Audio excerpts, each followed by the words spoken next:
안녕하십니까. 오늘은 프라즈마 절단기 사용 방법과 요령에 대해서 한번 소개해 보도록 하겠습니다. 우선 제가 쓰고 있는 장비인데, 장비 선정에 있어서는 저 개인적인 생각으로는 요새 장비들이 워낙 다양하게 좋게 나오고 있습니다. 그래서 혹시 저렴한 모델을 구입을 하시더라도 웬만큼 작업을 함에 있어서 큰 불편함은 없으실 걸로 제가 생각을 하고 있습니다. 자, 장비 구성에 대해서 한번 소개시켜 드리도록 하겠습니다. 우선 프라즈마 뒤쪽을 보시면 이런 에어 호스를 꽂을 수 있는 닛불이 있습니다. 여기에 에어 호스를 이렇게 결합을 해 주시고, 뒤쪽에 보면 레귤레이터가 있죠. 이 레귤레이터 압력은 저 같은 경우에는 6바 정도를 맞추고 있습니다. 컴프레셔 압력이 살짝 떨어져도 한 4 정도에서 다시 컴프레셔가 다시 돌 수 있게, 작업간에 에어가 공급이 적지 않게끔 되기 위해서 한 6 정도 맞추고 있는데, 이렇게 세팅을 한번 해보면 될 것 같습니다. 구입을 할 때 구입처에서 휴대용 컴프레셔 같은 경우는 2.5마력 정도를 사용을 권장을 하고 있습니다. 저 같은 경우에 휴대용 컴프레셔는 한 4.5마력 정도 이렇게 사용을 하고 있습니다.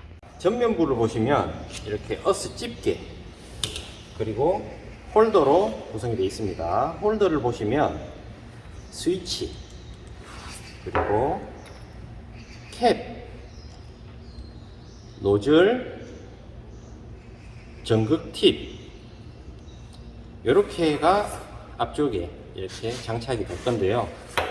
노즐을 보시면 이렇게 번호가 나와 있습니다. 지금 제가 쓰고 있는 거는 1.5파이 짜리인데, 요거는 사용 용도에 맞게 구입을 하셔서 체결을 하시고 쓰시면 됩니다. 체결 방법으로는 팁을 먼저 체결하십니다. 그리고 잠궈 주시고, 그 다음에 노즐을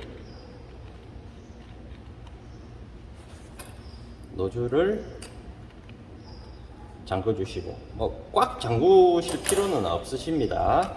그리고 캡,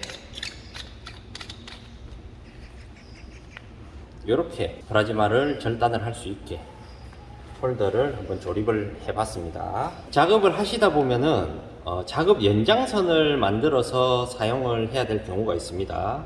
그때는 너무 얇은 선을 연장선으로 만드셔서 사용을 하시면 전기선이 녹거나 해서 화재의 위험성이 있습니다. 그렇기 때문에 구입처에서는 4스퀘어 이상 전기선을 사용해서 이렇게 연장선을 만들어라 라고 하고 있습니다. 이 부분에 나와 있습니다. 4스퀘어라는 거는 아시는 분들이 더 많을 거라고 생각을 하지만, 그래도 또 모르시는 분들이 있기 때문에 한 번 더 제가 설명을 드리면, 피복제를 제외한 안에 동심 부분의 외경 파일을 나타내고 있습니다. 구매를 하셔서 연장선을 만드시고 그렇게 사용을 하시면 됩니다. 현장마다 이렇게 굵은 선을 사용하면 제일 좋지만 너무 이게 또 무게감도 있고 하기 때문에, 저 같은 경우는 프라즈마를 많이 사용을 하진 않으니까 최소 2.5 스퀘어 정도 되는 선을 만드셔서 이렇게 사용을 하시면, 너무 많이 사용을 하지 않을 거라면 이 정도도 저는 괜찮을 거라고 생각을 하고 있습니다. 자, 그러면 절단을 한번 해보겠습니다. 자, 오늘 제가 준비한 소재는 SS400 1.6T 철판입니다. 자르실 때 저처럼 이렇게 바닥 쪽에서 커팅을 하실 경우에는 바닥이 손상이 될 수 있기 때문에 철판을 하나 대주시고 자르시면은 바닥 손상을 막으실 수가 있습니다. 프라즈마 철판을 자르실 때는 이렇게 앵글이나 평철 등으로 가이드로 사용을 하셔서 자르시면은 깨끗하게 절단을 하실 수가 있습니다. 절단기 전원을 올리셔서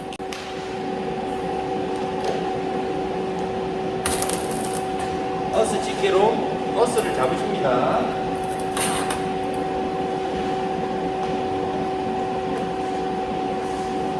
본체에 보면은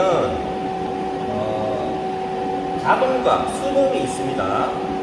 수동은 제가 스위치를 눌리면 잘리는 거고, 자동은 눌렸다가 철판에 대고 눌렸다가 손을 띄셔도 잘리고 있습니다. 그리고 다시 한번 눌렀을 때 꺼지는 겁니다. 철판 작업을 많이 하실 경우에는 자동으로 놓고 사용을 하시면 훨씬 편리하십니다. 저 같은 경우에는 자동으로 놓고 한번 해보겠습니다. 전류를 조절하는 밸브가 있기 때문에 이렇게 조절을 한번 해보시면서 딱 이 철판에 이 전류로 잘라야 된다 이런 거는 사실 없어요. 두꺼운 철판을 자르실 때는 조금 천천히 잘리는 걸 보면서 잘라주시면 됩니다. 지금 자르기에 길지도 않고 짧지도 않은 그런 사이즈죠. 이런 걸 자를 때 여기서 이렇게 잘라버리면 뒷선이 걸리는 경우가 있습니다. 그렇기 때문에 팔을 이렇게 한번 호수를 한번 팔에 감아주셔서 자르시면은 뒷선이 걸리는 거를 방지를 할 수 있습니다. 노즐의 두께가 있기 때문에 제가 자르려고 하는 그 선에 가이드를 이렇게 딱 대시면 아마 치수가 커지실 거예요. 그렇기 때문에 노즐의 두께를 감안하셔서 가이드를 내주시면 됩니다. 지금 거리가 크게 길지 않은 거리이기 때문에 제가 바이스로 안 잡고 그냥 한번 잘라 보겠습니다.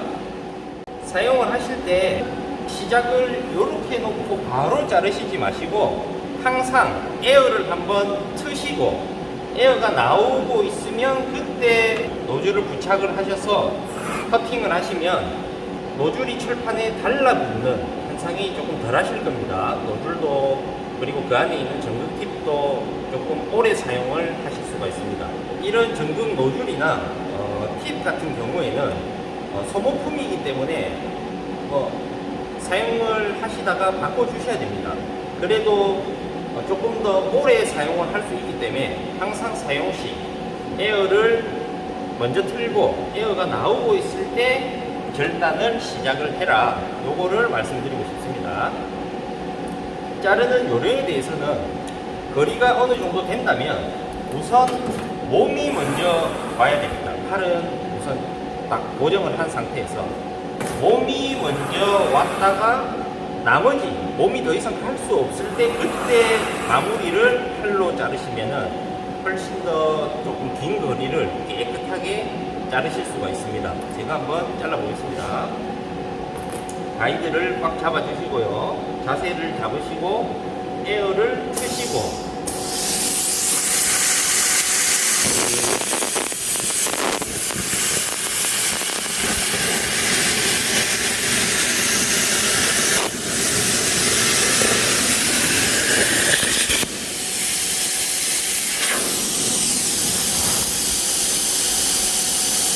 브라질만 일단은 이렇게 연기가 많이 납니다. 저는 지금 설명을 조금 드리고 있기 때문에 마스크를 안 끼고 있는데 사용을 하실 때는 필히 마스크를 끼워 주셔야 됩니다. 제 목소리가 안 들리시면은 화면 상단부에 자막 설정이 있습니다. 자, 이번에는 한 1m 정도 되는 길인데 요거를 한번 절단해 보도록 하겠습니다.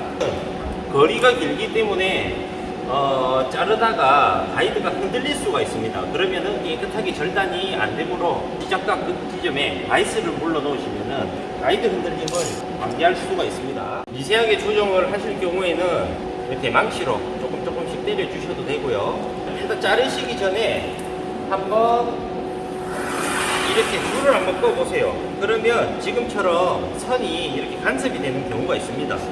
그렇기 때문에 제가 가려고 하는 그 방향에 최소한이라도 간섭이 안 생기게끔 줄을 조금 더 뒤쪽으로 잡아 놓는다던가 해서 자세를 잡습니다. 잘라 보겠습니다. 에어를 트시고 팔은 몸이 온 다음에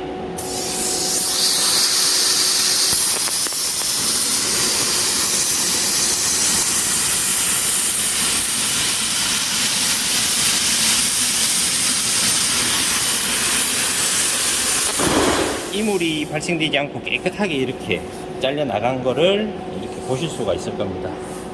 프라즈마의 또 좋은 사용법에는 이런 파이프도 뭐 나름 깨끗하게 절단을 할 수가 있습니다. 제가 한번 잘라 보겠습니다.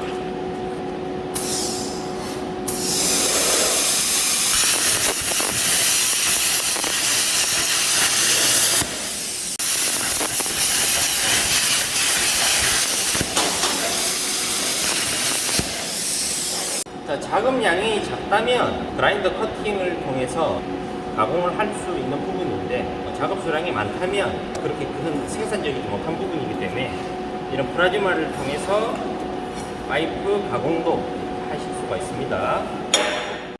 그라인더로 면 처리를 조금만 해보겠습니다.